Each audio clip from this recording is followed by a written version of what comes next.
Baby. Madam, আজ 2 মাস আমার স্বামী অসুস্থ হয়ে বিছানায় শুয়ে আছে। বাড়িতে ভীষণ অভাব, আমাকে একটা কাজ দেবেন? হ্যাঁ হবে। তুমি দাঁড়াও, তোমার নাম কি? নুপুর। শোনো, আমি সরকারি স্কুলে চাকরি করি, তবু আমার স্বামীকেও কিছু করতে দেই না। তুমি সময় মতো ওকে দুটো খেতে দিও। আসছি বেবি। না বলছি, তোমার স্বামীর চিকিৎসা করছো না? টাকার অভাবে চিকিৎসা হচ্ছে না বাবু। তোমার স্বামীর চিকিৎসার টাকা যদি আমি দেই?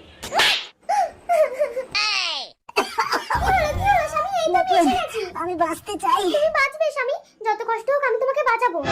ম্যাডাম চা। আরে কি হলো উজ্জ্বল? এই কি হয়েছে রে? জানি না ম্যাডাম। জানি না? তোদের মতো কাজের মহিলাদেরকে ভালো করেই জানা আছে। ফাঁকা ঘর পেয়ে তুই আমার স্বামীকে পটানোর চেষ্টা করছিলি? না তো যা দাদাকে চাটা দিয়ে আয়। বাবু চা।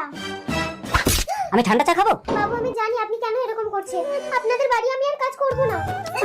এখনই 5 লাখ টাকা লাগবে, অপারেশন না করলে আপনার স্বামীকে বাঁচানো যাবে না। টাকার চিন্তা করবেন না ডাক্তার বাবু, আপনি অপারেশনের ব্যবস্থা করুন। আরে আমার সব টাকা তো তোমার, তুমি ইচ্ছে মতন খরচা করবে। আসি। বাই।